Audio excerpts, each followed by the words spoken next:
آج کی یہ محفل اس محلے کے خوش عقیدہ جوانوں نے بالخصوص ادارہ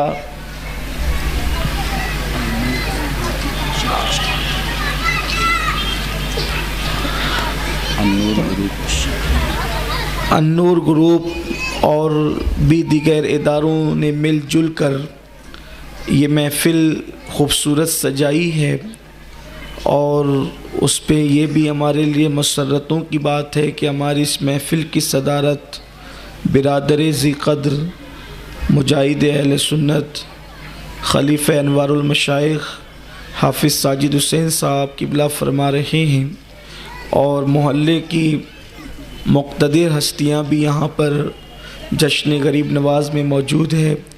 اللہ تبارک و تعالی میری اور آپ سب کی حاضری کو شرف قبولیت عطا فرمائے۔ یوں تو ہر ولی سے محبت کرنا یہ ہمارا ایمانی تقاضا ہے۔ ایمانی تقاضا اس لیے ہے ہر ولی سے محبت کرنا کہ وہ اللہ کے ولی ہیں، اور اللہ کے ولی کی شان آپ لوگوں کو پتہ ہے کہ امام بخاری رحمۃ اللہ تعالی علیہ بخاری شریف میں جو کتاب الزہد ہے اس میں ایک حدیث پاک لائے ہیں، اور وہ حدیث پاک یہ ہے کہ اللہ تعالیٰ ارشاد فرماتا ہے حدیث کی جتنی قسمیں ہیں ان حدیث کی تمام قسموں میں سب سے اعلیٰ قسم کی جو حدیث ہے اس کو حدیث قدسی کہتے ہیں، اور حدیث قدسی اس حدیث کو کہتے ہیں کہ اللہ تبارک و تعالیٰ خود ارشاد فرماتا ہے اور اس کو روایت حضور اکرم صلی اللہ علیہ وآلہ وسلم فرماتے ہیں۔ یہ حدیث قدسی کی شان ہے۔ ویسے تو حضور کے فرمان کو بھی حدیث کہتے ہیں، صحابہ کے اقوال کو بھی حدیث کہتے ہیں، اور تابعین کے اقوال کو بھی حدیث کہتے ہیں۔ جو رسول اللہ کی حدیث ہے اس کو حدیث مرفوع کہتے ہیں، اس کے بعد کا جو طبقہ ہے اسے حدیث موقوف کہتے ہیں، اور پھر اسی طریقے سے آگے پھر اثر اور دیگر درجات اور طبقات آتے ہیں۔ لیکن جو حدیث کی سب سے اعلیٰ قسم ہے، یعنی جب بھی کوئی خطیب یا مدرس آپ کو کہے کہ یہ حدیث قدسی ہے تو اس وقت آپ سمجھ جائیں گے، اس وقت تو کوئی تشریح کرے نہ کرے کہ یہ فرمان خداوندی کو حضور اکرم صلی اللہ علیہ وآلہ وسلم خود روایت فرما رہے ہیں۔ حالانکہ وہ قرآن نہیں ہوتی، لیکن اس کی شان تمام احادیث پر بڑی عرفہ و اعلیٰ ہوتی ہے۔ تو امام بخاری کتاب الزہد میں اس حدیث پاک کو لائے ہیں کہ اللہ رب العزت ارشاد فرماتا ہے کہ اللہ کے نزدیک، یعنی اللہ فرماتا ہے کہ میرے نزدیک فرض سے بڑھ کر میرے قرب کے لیے کوئی اور عمل نہیں ہے، یعنی سب سے فضیلت والا عمل اگر کوئی ہے تو وہ فرائض ہیں۔ بندے کو اللہ کا قرب سب سے زیادہ اگر کسی عمل سے ملتا ہے تو وہ فرائض کی ادائیگی سے ملتا ہے، اور فرائض کے بعد پھر بندہ نوافل کی کثرت کرتا ہے۔ یہ اللہ رب العزت کا فرمان ہے کہ بندہ جب نوافل کی کثرت کرتا ہے، بہت کثرت کے ساتھ وہ نوافل ادا کرتا ہے۔ لیکن یہاں پر جب بھی نوافل کا ذکر آتا ہے تو ہماری عوام کی نظر میں صرف وہ نفل نمازوں کا تصور آتا ہے، حالانکہ یہاں نماز کا ذکر نہیں ہے بلکہ مطلقاً نوافل کا ذکر ہے۔ اب نوافل کی تعریف اتنی کی جا سکتی ہے کہ ہر وہ ثواب کا کام جو مومنوں پر نہ فرض ہے نہ واجب ہے، انسان اللہ کی محبت میں کثرت کے ساتھ کرے۔ اگر یہ جملے آپ کو یاد رہیں گے تو آگے سرکار غریب نواز کی زندگی کو سمجھنے میں آپ کے لیے آسانی ہوگی۔ تو اللہ پاک فرماتا ہے کہ میرا بندہ سب سے زیادہ میرا قرب فرائض کے ذریعے سے پاتا ہے، یعنی فرض کے بغیر بندہ اللہ کا قرب نہیں پا سکتا، اور پھر فرض کے بعد جو درجہ ہے وہ نوافل کا ہے، اور اللہ فرماتا ہے کہ میرا بندہ نوافل کی کثرت کرتا ہے، یہاں تک کہ نوافل کی کثرت کرتے ہوئے اس کی شان یہ ہو جاتی ہے کہ اللہ پاک فرماتا ہے کہ پھر میں اس کی آنکھ بن جاتا ہوں جس سے وہ دیکھا کرتا ہے، میں اس کے کان بن جاتا ہوں جس سے وہ سنا کرتا ہے، میں اس کی زبان بن جاتا ہوں جس سے وہ بولا کرتا ہے، میں اس کے پیر بن جاتا ہوں جس سے وہ چلا کرتا ہے۔ مطلب کیا کہ اللہ تبارک و تعالی اپنی خصوصی طاقت و قوت اور قدرت اس کی آنکھوں کے ذریعے سے ظاہر فرماتا ہے، یعنی عام بندوں کے دیکھنے کی طاقت میں اور ولی کے دیکھنے کی طاقت میں زمین اور آسمان سے زیادہ کا فرق ہوتا ہے۔ عام انسان جو اپنی آنکھوں کی قوت کی بنیاد پر دیکھتا ہے، پھر وہ کبھی گلی کے کونے پر دیکھے یا پھر اس سے بھی کم دیکھے، اور کبھی کبھی تو انسان قریب کبھی نہیں دیکھ سکتا نگاہوں کی کمزوری کی وجہ سے، لیکن قدرت جس کی آنکھوں کے اندر اپنی خاص قدرت کو ودیعت فرما دیتا ہے، اللہ رب العزت اپنی قدرت کا اظہار اس کے ذریعے سے فرماتا ہے، تو پھر وہ دیکھتا وہاں تک ہے جہاں تک کسی کی نظر نہیں جاتی۔ یہ حدیث صحیح ہے، اور حدیث قدسی سب سے اعلیٰ قسم، اور بڑی بات یہ ہے کہ اصح الکتب بعد کتاب اللہ، بخاری شریف کے اندر یہ حدیث پاک موجود ہے۔ اس کے بعد پھر دوسری بات کہ اللہ فرماتا ہے میں اس کے کان بن جاتا ہوں جس سے وہ سنتا ہے، یعنی کہ اب عام انسان جتنا سنتا ہے اس سے بہت زیادہ اللہ کا ولی سنتا ہے۔ پھر اللہ فرماتا ہے میں اس کی زبان بن جاتا ہوں جس سے وہ بولتا ہے، یعنی کہ ہم بولتے ہیں تو کبھی سچ نکلتا ہے، کبھی جھوٹ بھی نکل سکتا ہے، ہم کوئی پیشین گوئی کریں کبھی سچی ثابت ہوتی ہے، کبھی جھوٹی بھی ثابت ہوتی ہے، لیکن اللہ کے ولی کی زبان سے جو بات نکل جاتی ہے پھر وہ کبھی جھوٹی ثابت نہیں ہوتی، انہوں نے جو کہہ دیا وہ ہو کر کے رہتا ہے۔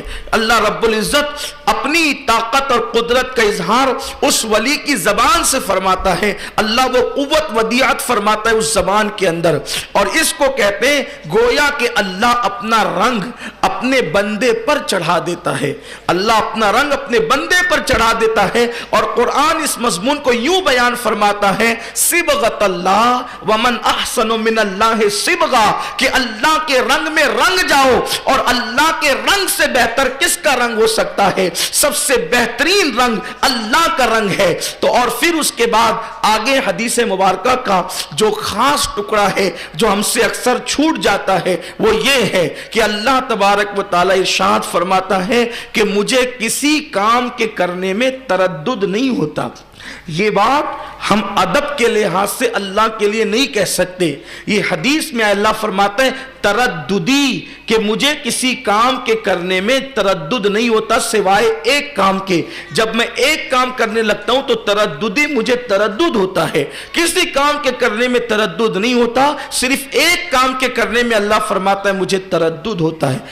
اس نے ماں اور بیٹے میں جدائی پیدا کر دی، پیدا ہونے والے بچے کو ماں سے جدا کر دیا، ماں کو موت دے دی، اس کو کوئی تردد نہیں ہے، بے نیاز ہے، اس لیے کہ وہ غم سے پاک ہے، اسے کوئی غم نہیں ہے، وہ فکر سے پاک ہے، اسے کوئی فکر نہیں ہے، وہ ہماری طرح غمگین نہیں ہوتا، وہ ہماری طرح خوش بھی نہیں ہوتا، اس کا خوش ہونا بھی الگ ہے، اور وہ کبھی غمگین نہیں ہوتا، وہ ناراض ہوتا ہے، ناراضگی کا اظہار فرماتا ہے، اور فرماتا ہے کہ مجھے کسی کام کے کرنے میں تردد نہیں ہے، بستیوں کو ویران کر دیتا ہوں کوئی تردد نہیں ہوتا، بستیوں کو آباد کر دیتا ہوں کوئی تردد نہیں ہوتا، اپریل کے مہینے میں بھی برسات کر دیتا ہوں کوئی تردد نہیں ہوتا، بارش کے موسم میں سوکھا ڈال دیتا ہوں کوئی تردد نہیں ہوتا، زمین پر جو ہے وہ بہاریں لے آتا ہوں کوئی تردد نہیں ہوتا، زندے سے مردہ، مردے سے زندہ کو پیدا کرتا ہوں کوئی تردد نہیں ہوتا، کسی کام کے کرنے میں اس کو تردد نہیں ہوتا، مگر فرماتا ہے ایک کام جب میں کرنے لگتا ہوں تو مجھے تردد ہوتا ہے۔ اس سے ولی کی شان پتہ چلتی ہے، کب تردد ہوتا ہے اللہ کو؟ تو اللہ فرماتا ہے جب میں اپنے کسی ولی کی موت کا فیصلہ کرنے لگتا ہوں تو اس وقت مجھے تردد ہوتا ہے، اور تردد کا معنی لغت میں یہ آتا ہے کہ اس کام کو کروں کہ نہیں کروں، جس کو کہتے ہیں پشو پیش کرنا، حالانکہ ہم اللہ کے لیے ادبن یہ جملے نہیں کہہ سکتے، لیکن چونکہ حدیث میں آئے ہیں تو میں اس کو اس معنی میں اللہ کی بارگاہ میں نہیں رکھ رہا ہوں، صرف سمجھانے کے لیے۔ ابھی آپ کہتے ہیں نا یار مجھے تردد ہو رہا ہے کہ میں بازار جاؤں کہ نہیں جاؤں، مجھے تردد ہو رہا ہے کہ میں اجتماع میں جاؤں کہ نہیں جاؤں، مجھے تردد ہو رہا ہے میں سفر کروں کہ نہیں کروں، مجھے تردد ہو رہا ہے کہ میں اپنی چیز بیچوں کہ نہیں بیچوں، تو اللہ فرماتا ہے کہ مجھے کوئی کام کرنے میں تردد نہیں ہے، مجھے صرف ایک کام کرتے وقت تردد ہوتا ہے۔ یہ حدیث صحیح ہے بخاری شریف میں، ایک کام کرنے میں تردد ہوتا ہے کب؟ جب میں ولی کی موت کا فیصلہ کرنے لگتا ہوں تو اس وقت مجھے تردد ہوتا ہے۔ اور پھر کیوں تردد ہوتا ہے؟ اس لیے کہ اس کو دوست جو اپنا بنا لیا ہے، اس کو ولی جو اپنا بنا لیا ہے، اس کو محبوب جو اپنا بنا لیا ہے، تو فرماتے ہیں مجھے تردد ہوتا ہے۔ اللہ تجھے تردد کیوں ہوتا ہے؟ تو خود جواب دیتا ہے تردد اس لیے ہوتا ہے کہ میں اس کی موت کا فیصلہ کر دوں اور وہ اس کو ناپسند کرے، یہ میں پسند نہیں کرتا۔ یہ ولی کی شان ہے، یہ ولی کی شان ہے۔ مجھے حیرت ہے کہ عام ولیوں کی یہ شان ہے جس کو وہ ولی بنا لیتا ہے، اور ولیوں کی جو تعداد ہے عام تصوف کی اصطلاح میں 28 مقامات ہے ولایت کے، اور سلسلہ چشتیہ کے اندر 100 مقامات ہے ولایت کے۔ تو جو پہلے مرتبے پر فائز ہے اس کی موت کا فیصلہ کرنے میں قدرت کو تردد ہوتا ہے، تو وہ جو مقام قطبیت ابدالیت پر فائز ہے ان کے مراتب کا عالم کیا ہوگا۔ اور پھر وہ سرکار غریب نواز جب رسول اللہ صلی اللہ علیہ وآلہ وسلم کی بارگاہ میں حاضری کے لیے گئے مدینہ منورہ اور سلام کیا، السلام علیکہ یا سید الانبیاء، اے نبیوں کے سردار آپ پر سلام ہو، تو جواب کیا آیا؟ اللہ کے رسول کی قبر انور سے جواب آیا وعلیکم السلام یا وعلیک السلام یا مشائخان اقطاب بحر و بر، اے بحر و بر خشکی اور تری کے مشائخ کے اقطاب، یعنی آپ بحر و بر کے قطب نہیں ہیں بلکہ جو لوگ بحر و بر کے قطب ہیں آپ ان کے بھی اقطاب ہیں، ان کے بھی سردار ہیں۔ یہ مرتبہ سرکار غریب نواز کے بارگاہ رسالت سے۔ تو اللہ فرماتا ہے مجھے تردد ہوتا ہے جب میں کسی ولی کی مومن کامل کی موت کا فیصلہ کرنے لگتا ہوں۔ پھر کیا ہوتا ہے؟ اب اللہ موت کا فیصلہ کرنے میں فرماتا ہے کہ تردد ہوتا ہے، ترددی مجھے تردد ہوتا ہے، تو اللہ پھر تو کرتا کیا ہے؟ تو حدیث پاک میں آتا ہے اللہ کرتا یہ ہے کہ اس کی موت کا فیصلہ کرنے سے پہلے اللہ اس ولی کے پاس فرشتوں کو بھیجتا ہے۔ کبھی کبھی میری قوم کے جوانوں کو بھی تردد ہوتا ہے کہ ولی کے آستانے پہ بھیڑ کیوں لگتی ہے؟ تو ولی کی تو وصال کے بعد بھیڑ لگتی ہے، وصال سے پہلے فرشتوں کا میلہ لگتا ہے۔ وصال سے پہلے فرشتوں، اللہ فرشتے بھیجتا ہے اس ولی کے پاس، اور وہ ولی کے پاس فرشتے آتے ہیں۔ قرآن اس مضمون کو یوں بیان کرتا ہے۔ اب قرآن کی آیت اور تفاسیر کے حوالے سے اس پوری حدیث کے مضمون کو اختصار سے پورا کر کے اپنے عنوان کی طرف چلتے ہیں۔ اس مضمون کو قرآن یوں بیان کرتا ہے ان الذین قالوا ربنا اللہ ثم استقاموا تتنزل علیہم الملائکہ الا تخافوا ولا تحزنوا وابشروا بالجنۃ التي کنتم توعدون نحن اولیاؤکم فی الحیاۃ الدنیا وفی الآخرہ۔ اللہ تبارک و تعالی قرآن مجید میں ارشاد فرماتا ہے اور جن لوگوں نے کہا بے شک ہمارا رب اللہ ہے اور ثم استقاموا، وہ استقامت کے ساتھ اس پر ڈٹے رہے، سبحان اللہ، یعنی یہ عام مسلمانوں کے لیے نہیں ہے، یہ بات عام مسلمانوں کو کہ مسلمان استقامت کے ساتھ کہاں ڈٹا ہے دین پر۔ ہم تو سودے کے لیے جھوٹ بھی بولتے ہیں، ہم تو دو کوڑی کے لیے لوگوں کو دھوکہ بھی دیتے ہیں، راتوں رات مالدار بننے کے چکر میں سٹے کا کاروبار بھی لوگ کرتے ہیں، جوے کا کاروبار بھی لوگ کرتے ہیں، لوگ سود بھی کھاتے ہیں، حرام کاروبار بھی کرتے ہیں۔ اللہ اکبر، لوگ حلال و حرام میں تمیز نہیں کرتے۔ ثم استقاموا کا مطلب یہ ہے کہ باب مخالف کتنی تیز چلے وہ قتل ہونا تو گوارا کرتا ہے مگر جھوٹ بولنا گوارا نہیں کرتا، وہ قیدی ہونا تو گوارا کرتا ہے مگر زنا کرنا گوارا نہیں کرتا، وہ پیٹ پہ پتھر باندھنا تو گوارا گوارا کرتا ہے مگر حرام لقمہ حلق کے نیچے اتارنا گوارا نہیں کرتا. اللہ اکبر. وہ جان دینا گوارا تو کر سکتا ہے لیکن دین سے ایک بال کے کروڑویں حصے کے برابر بھی ہٹنے کو پسند نہیں کرتا. اس کو کہتے ہیں استقامت فی الدین. اور یہ استقامت فی الدین وہ منزل ہے. ہمارے بزرگوں نے کہا الاستقامت فوق الکرامہ کہ کرامتوں پر استقامت کا درجہ بڑا ہوا کرتا ہے. یعنی ہزاروں کرامتیں اس منزل پر نہیں لے جا سکتی. استقامت جس مقام پر لے کر کے جاتی ہے دین پر استقامت فی الدین جس مقام پر لے جاتی ہے تو اللہ فرماتا ہے کہ جنہوں نے کہا بے شک ہمارا رب اللہ ہے اور اس پر وہ ڈٹ گئے, اللہ فرماتا ہے تتنزل علیہم الملائکہ, پھر ان کے پاس اللہ کے فرشتوں کی جماعت آتی ہے. یہ ملائکہ جو ہے عربی میں یہ جمع کا صیغہ ہے اور عربی میں جمع پہلے واحد پھر تثنیہ پھر جمع قلت پھر جمع کثرت. تو یہ جمع قلت کا بھی صیغہ نہیں ہے اس لیے کہ جمع قلت یہ عربی زبان کی وسعت ہے اور زبانوں کے اندر واحد اور جمع باقی بات ختم ہے. لیکن عربی زبان میں واحد کے بعد تثنیہ کے بعد جمع قلت کے بعد جمع کثرت. یعنی جب واحد مطلب ایک, تثنیہ مطلب دو اور جمع قلت مطلب دو سے زائد اور 10 سے کم, اس کو کہتے ہیں جمع قلت. اور پھر جمع کثرت یعنی اب حد ختم ہو گئی, کتنے بھی بے شمار. تو اللہ فرماتا ہے تتنزل علیہم الملائکہ, ایک دو فرشتے اس کے پاس نہیں آتے ولی کے پاس, اس کی موت سے پہلے فرشتوں کی پوری جماعت آتی ہے اور آ کر کے اس ولی سے کہتے ہیں اللہ تخافوا ولا تحزنوا وابشروا بالجنۃ التي كنتم توعدون. سبحان اللہ. گھبرانا مت, خوف مت کھانا, دنیا میں بیٹھے بیٹھے اس جنت کی بشارت لے لے جس کا تجھ سے وعدہ کیا گیا. جنت کی نعمتوں کا ذکر ہوتا ہے, مطلب اللہ کی جنت میں تو جائے گا, یار کا دیدار کرے گا, خدا کے جلوے دیکھے گا, وصل کی لذتیں حاصل کرے گا, خدا سے کلام کا شرف حاصل کرے گا. وہ ساری نعمتیں فرشتے گنواتے رہتے ہیں.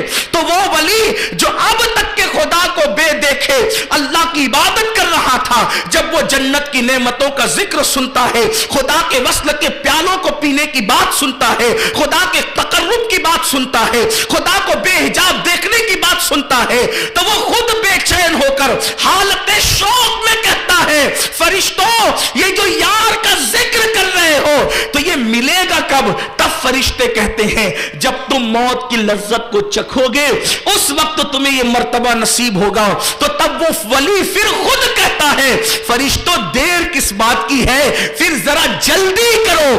پہلے ولی موت کے لیے شوق کرتا ہے, ادھر اللہ اس کی موت کا فیصلہ فرماتا ہے. سبحان اللہ. یہ مقام ولایت ہے, یعنی کہ جب تک ولی دنیا سے جانا نہ چاہے اس وقت تک قدرت بھی اس کی موت کا فیصلہ نہیں کرتی. یہ مقام ولایت ہے. اور یہ میں نے آپ کے سامنے بخاری شریف کی حدیث شرح کے ساتھ اور تفاسیر کی مدد سے پیش کیا.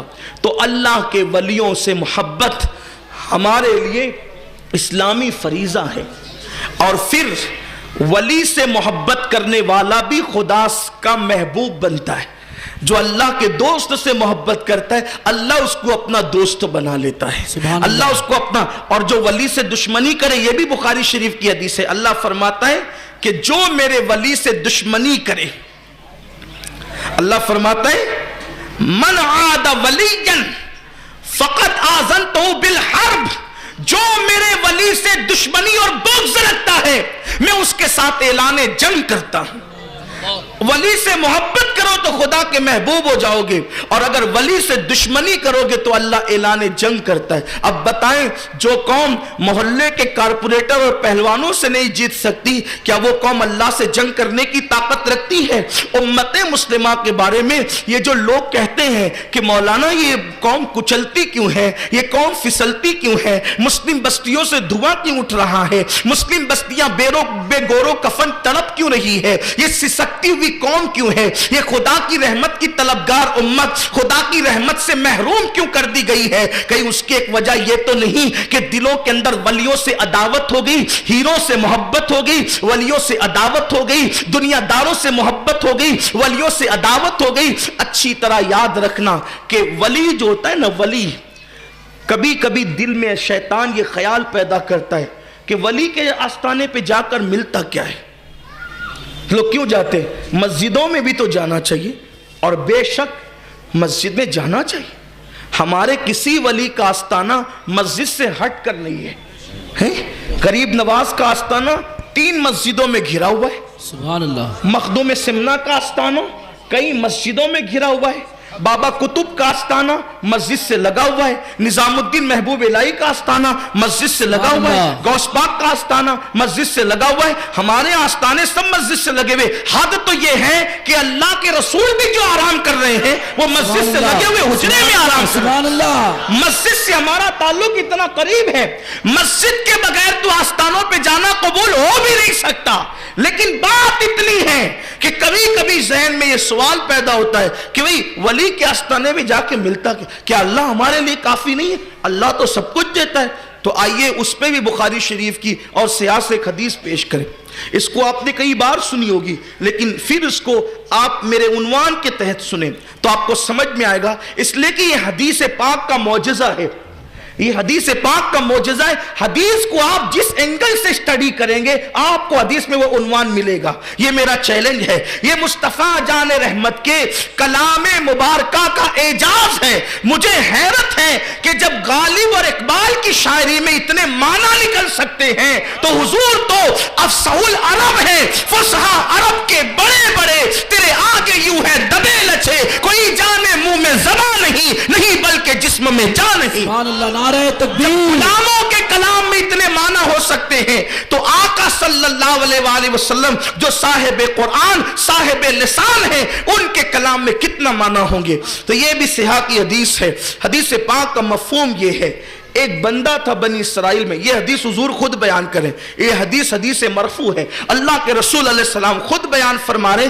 آقا فرماتے بنی اسرائیل میں ایک شخص تھا، اس نے 99 لوگوں کا قتل کیا۔ 99 لوگوں کا قتل کرنے کے بعد اس کے دل میں ایک بات آئی کہ میں توبہ کروں اور اپنے گناہ سے معافی مانگوں، اللہ کی بارگاہ میں رجوع کروں، توبہ کروں، اللہ سے معافی طلب کروں۔ تو وہ پوچھنے کے لیے کسی بندے کے پاس گیا اور پہنچنے کے بعد کہا کہ میں نے 99 قتل کیے ہیں، 99 لوگوں کو۔ اور قتل کیا ہے؟ قتل یہ ہے کہ کسی نے اگر ایک انسان کو بے گناہ قتل کیا تو گویا اس نے سارے انسانوں کو قتل کیا۔ ایک انسان کا قتل سارے انسانوں کے قتل کے برابر ہے، اور ایک انسان کو زندگی دینا پوری انسانیت کو زندگی دینے کے برابر ہے۔ یہ قرآن کا اعلان ہے۔ تو اس نے 99 لوگوں کو قتل کیا اور پہنچا ایک صاحب کے پاس، صاحب علم کے پاس، کہا کہ میں نے 99 قتل کیے، کیا میری توبہ قبول ہے؟ تو علم والوں میں 2 کوالٹی کے لوگ ہیں، ایک وہ جن کے پاس صرف علم ہے اور دوسرے وہ جن کے پاس علم کے ساتھ ساتھ فیضان علم بھی موجود ہے۔ تو جن کے پاس صرف علم ہے، جیسے شیطان کے پاس صرف علم تھا، کہنے والے نے کہا علم انسان کو انسان بنا دیتا ہے، علم بے مایا کو سلطان بنا دیتا ہے، علم اللہ جسے دے اسے ایمان بھی دے، ورنہ یہ وہ ہے جو شیطان بنا دیتا ہے۔ تو علم صرف ہوتا ہے، فیضان علم نہیں ہوتا۔ اب آپ کہیں گے یہ فیضان علم کہاں سے آتا ہے؟ یہی اصل بات ہے، علم مدرسوں سے ملتا ہے، اور جب علم والا خانقاہوں سے جڑ جاتا ہے تو اس کو علم کے ساتھ فیضان علم بھی نصیب ہو جاتا ہے۔ سبحان اللہ۔ اب خانقاہ کسے کہتے ہیں؟ کسی 4 دیواری کا نام خانقاہ نہیں ہوتا، بلکہ کسی شیخ طریقت کا وجود اگر درخت کے نیچے بیٹھ جائے تو وہ درخت بھی خانقاہ بن جاتا ہے۔ جیسا کہ عارف رومی نے کہا مولوی ہرگز نشد مولائے روم تا غلام شمس تبریزی نشد، جب تک کہ کسی مولوی کو شمس تبریز جیسے کی غلامی نصیب نہیں ہوتی اس وقت تک کوئی مولوی مولائے روم بن ہی نہیں سکتا۔ اس کا مطلب یہ ہے کہ اب مسئلہ اس سے پوچھنا چاہیے جس کے اوپر کوئی شمس تبریز موجود۔ اگر شمس تبریز اوپر نہیں ہے تو پھر وہ تو مسئلے پیدا کرے گا، مسئلہ حل نہیں کرے گا، مسئلے پیدا کرے. امت میں جو مسئلے پیدا ہو رہے ہیں اسی لیے ہو رہے ہیں کہ اوپر کوئی شمع تبریز نہیں ہے. الحمدللہ ہمارے اہل سنت میں بڑے بڑے علم والے علم سیکھتے ہیں لیکن پھر کسی شمع تبریز کی تلاش کرتے ہیں. خود دیکھیں امام اعظم ابو حنیفہ 100 مرتبہ خدا کا دیدار کیا ہے خواب میں. ان سے بڑا علم والا ان کے دور میں نظر نہیں آتا لیکن مرید ہونے کے لیے امام زین العابدین کے صاحبزادے حضرت زید ابن علی کے پاس گئے اور ان سے مرید ہوئے. سبحان اللہ. یہ امام اعظم ابو حنیفہ مرید کس کے؟ حضرت زید شہید کے، امام باقر کے بھائی کے مرید ہے، چھوٹے بھائی کے، امام جعفر صادق کے چچا کے مرید ہے. تو یعنی اوپر کوئی شمع تبریز، بلکہ شمع تبریز کیا، وہاں تو جانے شمس ہے. شمع تبریز وہاں کی غلامی کرتے ہیں. پھر اسی طریقے سے ایک سلسلہ ہے حضرت امام احمد ابن حنبل رضی اللہ تبارک و تعالیٰ عنہ، وہ بھی حضرت سیدنا امام علی رضا کی جوتیاں سیدھی کیا کرتے تھے. دیکھا اسی طرح سے اور ایک طویل سلسلہ ہے، اگر اس کی مثالیں دی جائے تو اصل عنوان سے ہم بہت دور جائیں گے. لیکن اتنا آپ کو بات ضرور سمجھ میں آئے گی کہ کتابیں بندے کو ولی نہیں بناتی، کتابیں بندے کو اہل علم بناتی ہے اور کسی اہل دل کی صحبت اس کو مقام ولایت تک پہنچاتی ہے. کتابوں سے ولایت نہیں ملتی، ولایت کسی صاحب دل کی جوتیاں سیدھی کرنے کی وجہ سے نصیب ہوتی ہے. تو اللہ اکبر، وہ پہنچا ایک ایسے بندے کے پاس جہاں پر وہاں علم تھا لیکن فیضان علم نہیں تھا. تو کہا کہ میں نے 99 قتل کیے، کیا میں بخشا جاؤں گا اگر توبہ کر لوں؟ اور کہا اپنا منہ دیکھ، 99 قتل کرنے کے بعد بھی کوئی بخشا جا سکتا ہے، تیری توبہ قبول نہیں ہے، تیری توبہ قبول نہیں ہے. وہ بندہ تھا سرفرا، اسی لیے تو 99 قتل کیے تھے. سرفرا نہ ہوتا تو کوئی شریف ہوتا تو وہ کیوں قتل کرتا کسی کو؟ 99 قتل. جب سنا نہ کہ 99 کے بعد بھی جہنمی میں جانا ہے تو پھر اس نے سوچا کہ 99 کیوں کریں، پھر پورے 100 نہ کر لیں، جب جانا بھی ایسے جہنم میں ہے تو 99 کر کے کیوں، پورے 100 کریں. اور اس نے اس کو بھی قتل کر دیا کہ ٹھیک ہے مولوی صاحب، اگر ہماری بخشش نہیں تو پھر آپ کی بھی زندگی بخشی نہیں جائے گی. اس کو قتل کر دیا اس نے. لیکن پھر چلا تھا، کوئی اہل اللہ میں سے مل گیا، اس نے کہا کہ میں نے 100 قتل کیے ہیں، اگر میں توبہ کروں تو کیا بخشا جا سکتا ہوں؟ یہ بات کون بیان کر رہا ہے؟ میرے حضور بیان کر رہے ہیں، سید الانبیاء بیان کرے صحابہ کی محفل میں.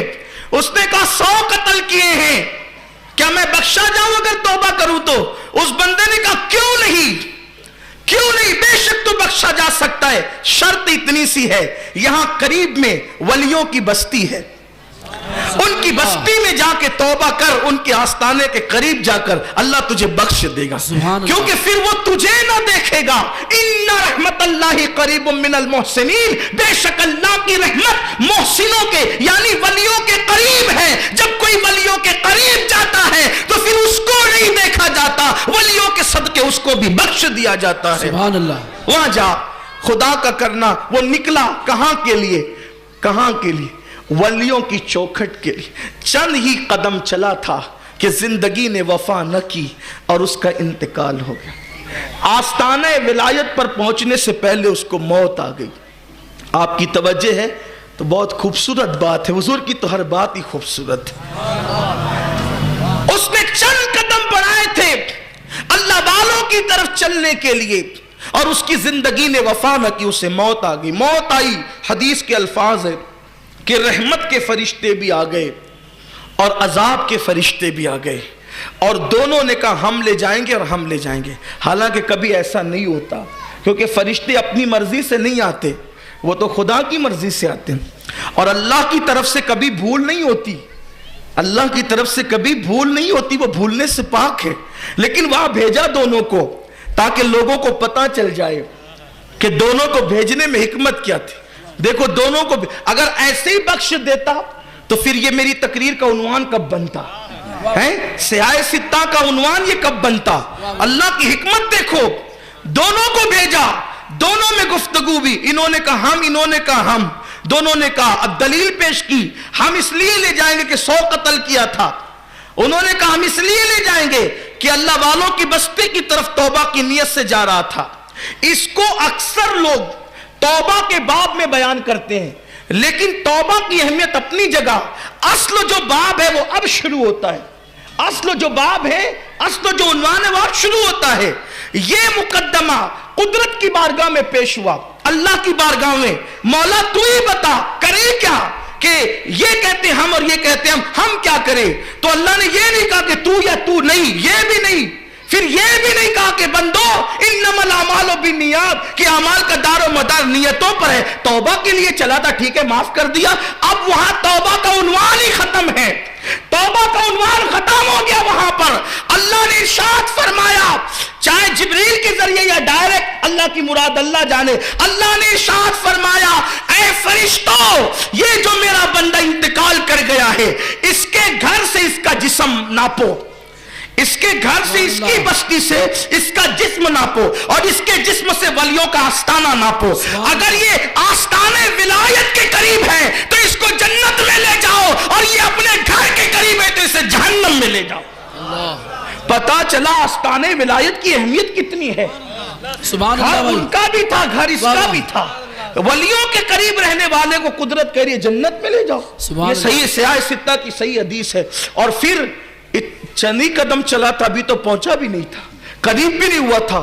قدرت کو پیار کتنا آتا ہے ولی کے یہاں جانے والوں سے، اسی لیے شیطان ولی کے یہاں جانے نہیں دیتا، کیونکہ جانتا ہے جب تم ولی کے یہاں جاؤ گے تو اس کی پوری محنت پہ پانی پھر جائے گا، جنتی نہ ہو جاؤ گے، تو اس لیے وہ جانے نہیں دیتا، وسوسے ڈالتا ہے، یار وہ زندہ ہے کہ مردہ ہے، ابھی تو مٹی ڈالی تھی، 800 سال ہو گئے، ہڈیاں بھی پگھل گئی ہوگی، ہم جائیں گے تو سنے گا کہ نہیں سنے گا، بولیں گے تو سنے گا کہ نہیں سنے گا۔ میں عرض کرنا چاہتا ہوں کہ ہمارے مالیگاؤں کی قبرستان میں سینکڑوں سال پرانی قبریں ہیں، لیکن ہم جاتے ہیں تو بلا کسی تخصیص کے سلام بھی کرتے ہیں اور ہر مردے سے بات بھی کرتے ہیں۔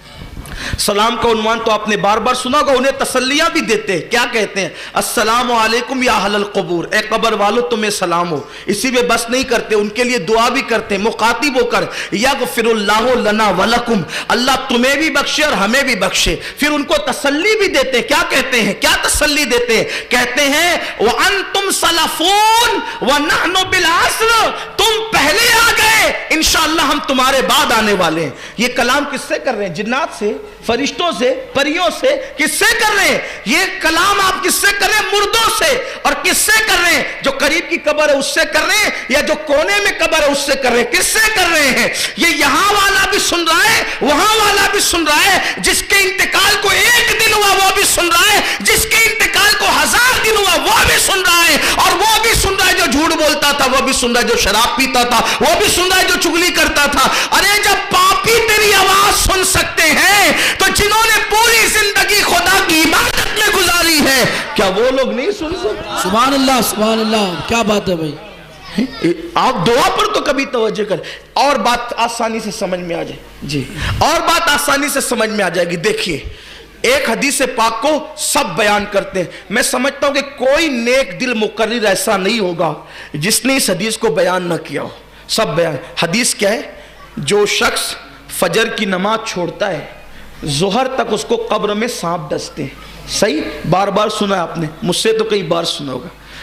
میں تو جہاں جاتا ہوں لوگوں کو کہتا ہوں نماز پڑھو، میرے پاس جو بھی آتا ہے کہتا ہے مجھے نیک بننا ہے، میں پہلا مشورہ دیتا ہوں نماز پڑھو، کیونکہ میرا ایمان ہے ان الصلاۃ تنہا عن الفحشاء والمنکر، جو نمازی بنتا ہے وہ نیک بن ہی جاتا ہے، آج نہیں کل نیک تو بننا ہی اس نے۔ نماز نہیں پڑھتا، حدیث ہے، سب اس پہ متفق ہے، حتیٰ کہ جو ہماری سیاح کو نہیں مانتے، سیاہ ستہ کو، روافظ، وہ بھی اس حدیث کو پڑھتے ہیں۔ کیا ہے کہ جو فجر نہیں پڑھا ظہر تک اس کو سانپ ڈستے ہیں، ظہر نہیں پڑھا عصر تک ڈستے ہیں، عصر نہیں پڑھا مغرب تک، مغرب نہیں پڑھا عشاء تک، عشاء نہیں پڑھا فجر تک۔ یہ سلسلہ کب تک چلتا رہے؟ 24 گھنٹہ ڈسنے کا سانپ کے، قیامت تک۔ بے نمازی کو کب تک سانپ ڈستے رہیں گے؟ کب تک؟ قیامت تک اس کو ڈستے رہیں گے سانپ۔ آپ سے پوچھتا ہوں، یہ سانپ جو ڈستے ہیں، مٹی کو ڈستے ہیں، پتھر کو ڈستے ہیں، کہ اینٹ کو ڈستے ہیں، کہ مردے کو ڈستے ہیں؟ کس کو ڈستے ہیں؟ انسان کو ڈستے نا۔ اب جب وہ ہے ہی نہیں قبر میں تو ڈستے کس کو ہے؟ اللہ۔ بھئی قیامت کب ہے؟ قیامت کب ہے؟ قیامت 1000 سال کے بعد، 500 سال کب ہے؟ کوئی گارنٹی ہے اس کی؟ قیامت کا علم تو عند اللہ، اللہ کے پاس ہے نا۔ اللہ کے پاس ہے. لیکن یہ سانپ کب تک ڈسیں گے بے نمازی کو؟ قیامت تک.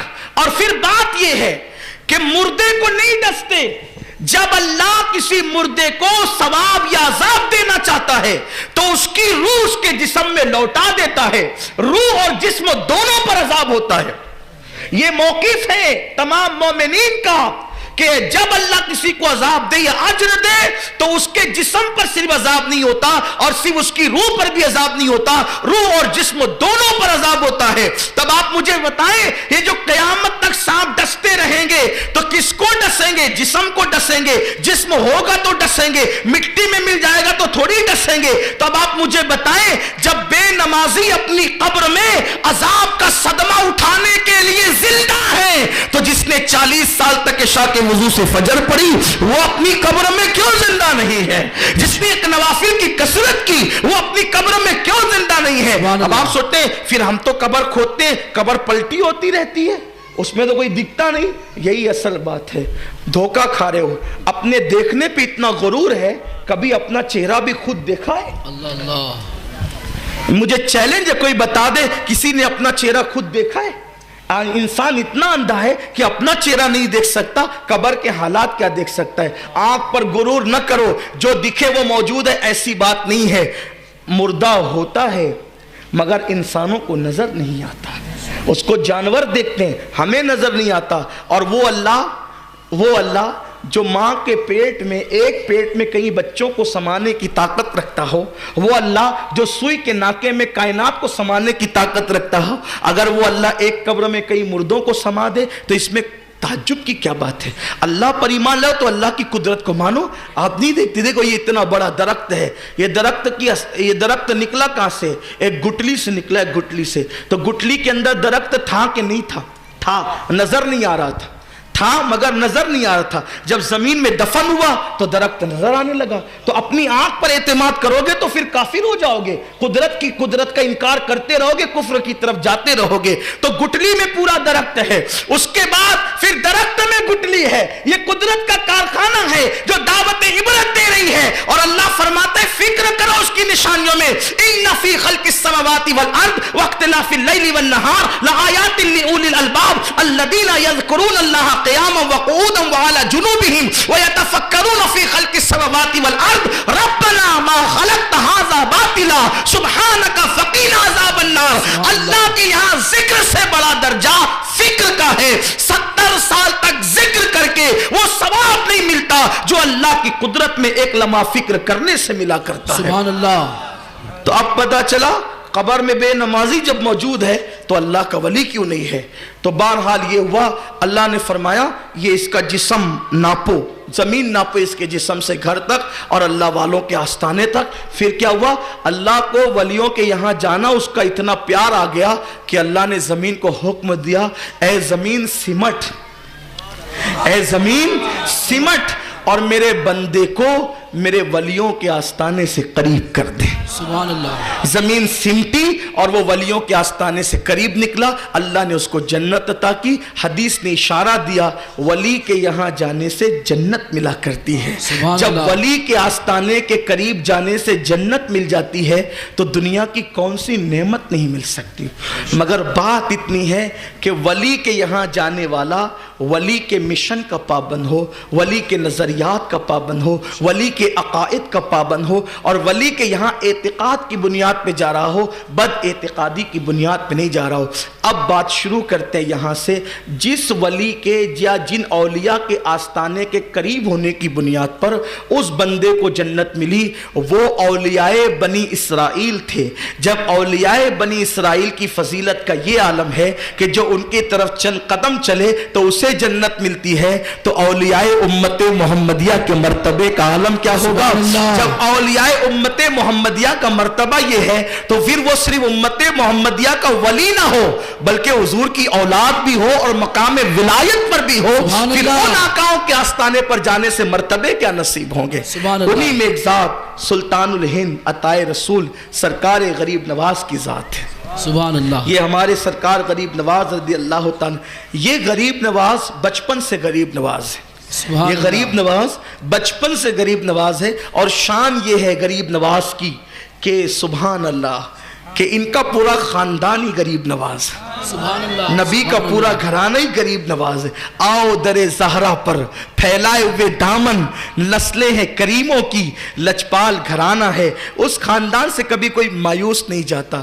حضور غریب نواز کا بچپن ان کی امی خود بیان کرتی ہیں، فرماتی ہیں کہ جب وہ میرے پیٹ میں تھے تو میرے پیٹ سے اللہ کے ذکر کی آوازیں آیا کرتی، سبحان اللہ، اور جب وہ پیدا ہوئے اور پیدا ہونے کے بعد 4 یا 5 سال کی عمر کے ہوئے تو اس عمر سے ان کا معمول یہ تھا کہ وہ محلے کے غریب بچوں کو جمع کرتے تھے، اور غریب بچوں کو جمع کرنے کے بعد مجھ سے آ کر کہتے امی ذرا اچھے سے کھانے پکاؤ، تو میں اچھے کھانے پکاتی، تو پھر وہ دسترخوان لگا کر غریبوں کے بچوں کو بٹھاتے، اور جب غریبوں کے بچے کھانا کھاتے تو غریب نواز ماں سے لپٹ کر کہتے ماں جب غریب کھانا کھاتا ہے تو دل کو کتنا سکون ملتا ہے۔ سبحان اللہ، سبحان اللہ۔ بچپن میں شان غریب نوازی، غریب نوازی کہتے ہیں غریب کو نوازنے والا۔ بچپن میں اور اپنے نانا کی سنت پہ عمل کتنا تھا۔ دیکھو آپ کو ایک واقعہ یاد ہوگا، بڑا خوبصورت سا واقعہ بتاؤں گا تو وقت چلا جائے گا، لیکن غریب نواز بیان کرنا اس لیے صرف اشارہ دوں گا، واقعہ پورا نہیں بتاؤں گا۔ ایک واقعہ آپ نے سنا ہے، بار بار سنا ہے کہ اللہ کے رسول علیہ السلام ایک مرتبہ حسنین کریمین کو اپنے کندھوں پہ بٹھا کر کے عیدگاہ کی طرف لے جا رہے تھے، ساتھ ساتھ مولائے کائنات بھی تھے۔ واقعہ سنا ہے آپ نے، بار بار سنا ہوگا، صرف اشارہ دے رہا ہوں، جنہوں نے نہیں سنا اشاروں میں پھر تفصیل میں کئی بیان کیا۔ حضور جانے اپنے دونوں نواسوں کو کندھوں پہ بٹھا کر جب آقا عیدگاہ کے قریب جاتے ہیں، دیکھا کہ ایک درخت کے نیچے کئی بچے ہیں جو دف بجا بجا کر عید کے گیت گا رہے، عید کا دن تھا، خوشیوں کے گیت گا رہے تھے۔ ایک لڑکا وہاں روتے ہوئے کھڑا ہوا تھا۔ میرے آقا کی یہ عادت ہے کہ اللہ کے نبی صلی اللہ علیہ وآلہ وسلم کبھی کسی کی آنکھ میں آنسو نہیں دیکھ سکتے، میرے نبی کبھی کسی کی آنکھ میں آنسو نہیں دیکھ سکے۔ وہ انہیں بڑا اللہ نے رحم والا دل عطا کیا تھا، رحمت للعالمین ہے، انہیں بڑا رحم والا دل ہے، کبھی کسی کی تکلیف نہیں دیکھ سکتے تھے، کبھی کسی کی مشقت نہیں دیکھ سکتے تھے۔ میرے بھائیوں بچے تو بچے ہیں، مومن تو مومن ہے، ایمان والے تو ایمان والے ہیں۔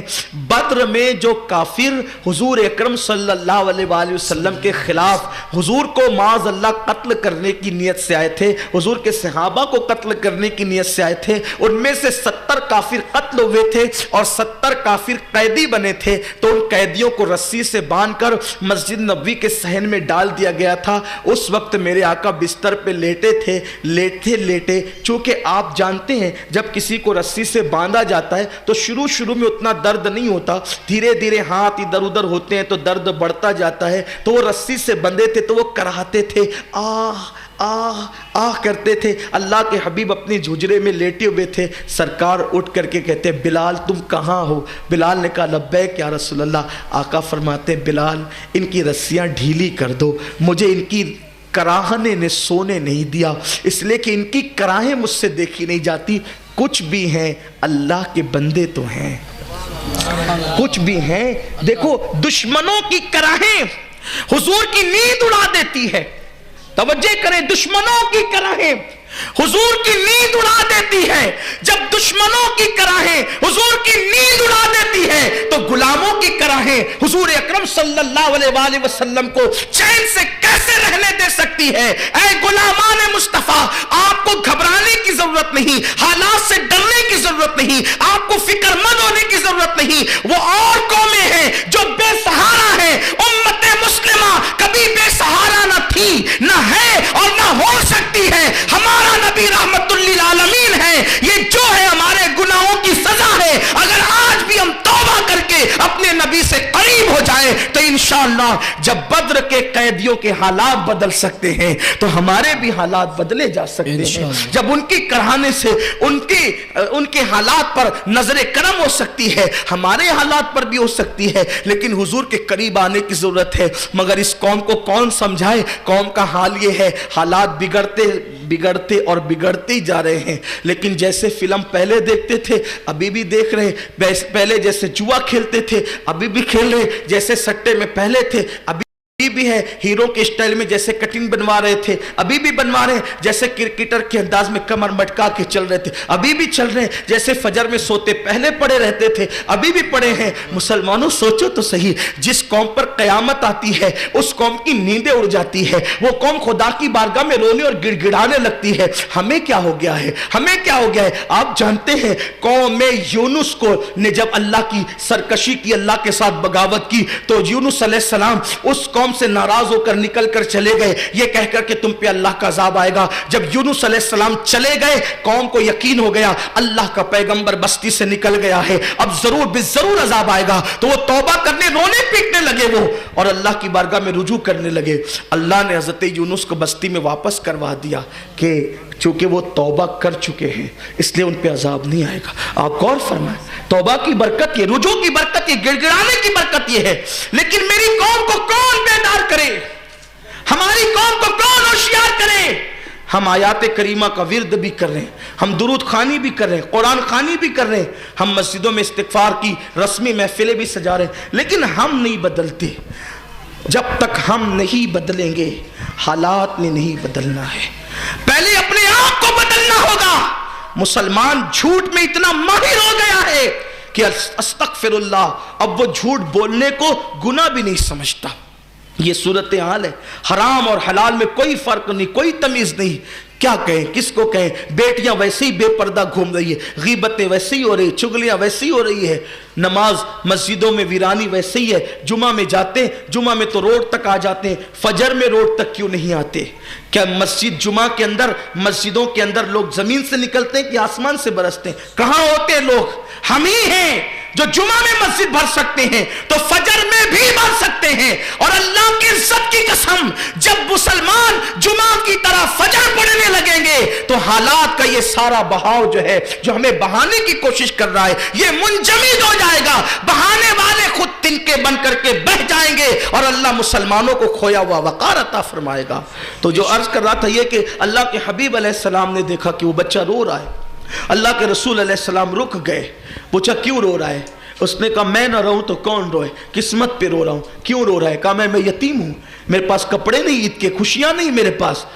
سرکار نے مولائے کائنات سے کہا علی شہزادوں کو لے کے تم جاؤ, اور حضور واپس لوٹ گئے, عیدگاہ سے واپس لوٹ گئے اس بچے کو لے کر. اس کے لیے کپڑوں کا انتظام کیا, اس کے لیے نہلانے دھلانے کا انتظام کیا, کپڑے نئے پہنوا کر کے سرکار نے اس سے کہا بچے اب تو خوش ہے؟ سرکار نے کہا بچے اب تو خوش ہے؟ اس بچہ تھا, بول پڑا حضور کے یہاں, آقا نئے کپڑے بازار سے خریدے جا سکتے ہیں, کیا ماں باپ بھی مارکیٹ سے مل سکتے ہیں؟ اب کریم آقا کا دریائے رحمت جوش میں آیا. میرے نبی نے فرمایا کیا تو اس پر خوش نہیں کہ تیرے مرحوم باپ کی جگہ محمد تیرے باپ ہوں, اور تیری مرحومہ ماں کی جگہ عائشہ تیری امی ہو؟ سبحان اللہ. اب اس نے کہا اس سے بڑی سعادت اور کیا ہے؟ سبحان اللہ, سبحان اللہ. اب تک یہ سوچ رہا تھا کہ میں یتیم کیوں ہوں, اور اب یہ سوچ رہا ہوں اللہ کا شکر ہے کہ یتیم ہوں, اس لیے کہ یتیم ہوں تو محمد عربی جیسا باپ مل گیا اور عائشہ جیسی ماں مل گئی. حضور نے اس یتیم کو کندھے پہ بٹھایا, لائے. اب جو بچے دف بجا کے خوشیوں کے گیت گا رہے تھے انہوں نے دفیں پھینک دی, وہ رونے لگے. سرکار نے کہا تم کیوں رو رہے ہو؟ انہوں نے عرض کیا آقا وہ اس لیے رو رہا تھا کہ وہ یتیم کیوں ہے, ہم اس لیے رو رہے ہیں کہ ہم یتیم کیوں نہیں ہیں. اگر ہم بھی یتیم ہوتے تو یہ اعزاز ہمیں بھی نصیب ہوتا. سبحان اللہ. یہ حضور کی سنت ہے. حضرت غریب نواز ننھی سی عمر ہے, 6 سال کی, صرف 6 سال کی عمر ہے, اپنے ابا سید غیاث الدین حسینی علیہ رحمہ کے ساتھ عیدگاہ جا رہے ہیں. دیکھا ایک نابینا لڑکا کھڑا ہوا رو رہا ہے. اس کے قریب جا کے پوچھتے بھائی تم کیوں رو رہے ہو؟ اس نے کہا مجھے نئے کپڑے نہیں ہیں. اسی وقت غریب نواز نے اپنے نئے کپڑے اتار کر کے اس کو دے دیا, سبحان اللہ, اور اس کو نئے کپڑے پہنا دیے. دیکھو اللہ کے رسول صلی اللہ علیہ وسلم کی سنت کا کتنا خیال ہے. بچپنے میں غریب نوازی کا یہ حال ہے. آئیے گفتگو سمیٹتے ہوئے ایک بات اور عرض کروں. سرکار غریب نواز کی تعلیمات میں ہمیں چند چیزیں بہت زیادہ ملتی ہے. ایک, حاجت مندوں کی مدد. غریب نواز فرماتے ہیں, غریب نواز کا قول ہے, ان کے ملفوظات میں آپ کا فرمان ہے, سمیٹ لوں ہاں, ہمیں وقت پہ گفتگو ختم کرنا ہے, بس ٹائم کے اندر گفتگو ختم ہو جائے گی انشاءاللہ. ایک بات عرض کر کے بات مکمل کرتا ہوں. غریب نواز فرماتے ہیں اگر جہنم سے بچنا ہے تو حاجت مندوں کی حاجت پوری کرو، ایک۔ دوسرا، بھوکوں کو کھانا کھلاؤ، فرمایا بھوکوں کو کھانا کھلاؤ اور لوگوں کا دل خوش کرو۔ یہ تعلیمات آپ کے ملفوظات کی تقریباً میرے خیال سے 60 صفحات کی کم و بیش کتاب ہے جو بابا قطب الدین بختیار کاکی نے لکھی ہے، اس میں جگہ جگہ اس پہ زور دیا گیا ہے، بھوکوں کو کھانا کھلانا، کمزوروں کا دل خوش کرنا، حاجت مندوں کی حاجت کو پوری کرنا۔ اب ہم اس کو تو نیکی سمجھتے ہی نہیں۔ حضور غریب نواز فرماتے ہیں، میں نے اپنے پیر و مرشد سے سنا، شاید کسی کے دل میں بات اتر جائے تو وہ جنتی ہو جائے، اللہ کرے اس پہ عمل کر کے۔ توجہ کریں کتنی خاص بات ہے، شاید میں بھی اس کو پہلی مرتبہ کسی تقریر میں آپ کے سامنے پیش کر رہا ہوں۔ حضور غریب نواز فرماتے ہیں، میں نے اپنے پیر و مرشد سے سنا، کبھی کسی کا دل نہیں توڑنا، اس لیے کہ اللہ کے نزدیک دل توڑنے سے بڑا گناہ کوئی نہیں، اللہ کے نزدیک دل توڑنے سے بڑا گناہ کوئی نہیں ہے۔ پھر غریب نواز فرماتے ہیں، میرے پیر و مرشد خواجہ عثمان ہارونی نے بیان فرمایا کہ میں نے حدیث میں لکھا دیکھا کہ مومن کے سینے میں دل ہے، مومن کے سینے میں دل ہے تو سینے سے لے کے دل تک 80 پردے ہیں، 80 پردے، اور ہر پردے پر ایک فرشتہ کھڑا ہوا ہے۔ مومن کے سینے سے لے کر دل تک کتنے پردے؟ 80 پردے، اور ہر پردے پر ایک فرشتہ کھڑا ہوا ہے۔ جب تم کسی مومن کا دل دکھاتے ہو تو 80 فرشتوں کو پہلے ناراض کرتے ہو، تب تمہارا وہ نشتر انسان کے دل تک جاتا ہے، اور وہ 80 فرشتے تو ناراض ہوتے ہی ہوتے ہیں۔ پھر غریب نواز فرماتے ہیں، جب تم کسی مومن کا دل دکھاتے ہو تو اللہ کے رسول نے فرمایا، جس نے کسی مومن کا دل دکھایا اس نے مجھ محمد کا دل دکھایا، اور جس نے مجھ محمد کا دل دکھایا اس نے اللہ کو اذیت پہنچائی، اور جس نے اللہ کو اذیت پہنچائی اس کا ٹھکانہ جہنم ہے۔ اب ایک دن میں کتنی مرتبہ ہم لوگوں کے دل توڑتے ہیں، اس کو دیکھ لیں، بیوی کا، بچوں کا، پڑوسیوں کا، بھائیوں کا، بلکہ لوگوں سے ملتے ہی دل توڑنے کے لیے، جب بھی ملتے ہیں نیا زخم لگا دیتے ہیں۔ یہ حال ہے۔ میں تو یہ کہتا ہوں کہ اگر مسلمانوں کو نماز کا عذاب نہیں بھی ملے، روزے کا عذاب، چھوڑنے کا عذاب نہیں بھی ملے، دوسرے گناہوں کا عذاب نہیں بھی ملے، مسلمانوں کے لیے تو جہنم میں جانے کے لیے اتنا ہی کافی ہوگا کہ انہوں نے کتنوں کے دل توڑے ہوں۔ جو کسی مومن کا دل توڑے اللہ اس کی نیکیاں نہیں دیکھے گا، اس کو بے حساب جہنم میں داخل فرمائے گا۔ 80 پردے ہیں مومن کے دل کے قریب، اور ہر پردے پہ فرشتہ کھڑا ہے، تو اتنے پہرے دار جب قدرت نے مقرر کیے ہیں تو وہ دل کی کوئی تو اہمیت ہوگی۔ اسی لیے کہا گیا کہ اگر روزے توڑنے پڑے، نفل روزے، تو روزے توڑ دو مگر کسی مومن کا دل مت توڑو، کیونکہ نفل روزے کی قضا تو ہو سکتی ہے لیکن مومن کا دل توڑا اس کی قضا نہیں ہو سکتی، اور مومن تو مومن ہے۔ کسی کافر کا بھی دل مت توڑو، کسی انسان کا دل مت توڑو۔ سرکار غریب نواز رضی اللہ تعالی کیا لوگوں کے ساتھ سلوک کرتے تھے، 90 لاکھ کو کلمہ پڑھایا، ایک کے منہ پہ تماچا بھی نہیں مارا۔ کیسے کلمہ پڑھایا بھائی؟ نیا ملک، نئے لوگ، نیا مذہب، جب لوگ آتے تھے، یہاں کے جو مذہبی رہنما تھے، پرانے مذہب کے نام نہیں لوگ آپ جانتے، تو حالت یہ تھی، یہاں کا حال یہ تھا، دودھ پتھروں پہ بہایا جاتا تھا، گھی جو ہے جلایا جاتا تھا پتھروں کے سامنے، اور پیشاب پیا جاتا تھا۔ یہ اخلاقی حال تھا اس قوم کا، ہندوستان کی قوم کا۔ دودھ بہاتے تھے، گھی جلاتے تھے، پیشاب کو غذا بناتے تھے، یہ حالت تھی۔ غریب نواز آئے تو بھونچال آ گیا، مناظرے کے لیے لوگ آتے، دور دور سے آتے، اللہ ایک کیسے ہیں، نبی محمد رسول کیسے ہیں، یہ دین اسلام کیا ہے، مناظرہ کرو، مناظرہ کرو۔ غریب نواز ان سے کہتے، بابا بہت دور سے آئے ہو، تھک کر کے آئے ہو، مناظرہ بعد میں کر لیں گے، آپ کو بھوک لگی ہے، جاؤ پہلے ہمارے لنگر سے کھانا کھاؤ، آرام کرو، پھر جب پر طبیعت کو سکون ملے تب آنا، پھر ہم تم سے بات کریں گے۔ یہ اخلاق دیکھ کر وہ مناظرہ بھول جاتے اور آنے والا اسلام میں داخل ہو جاتا۔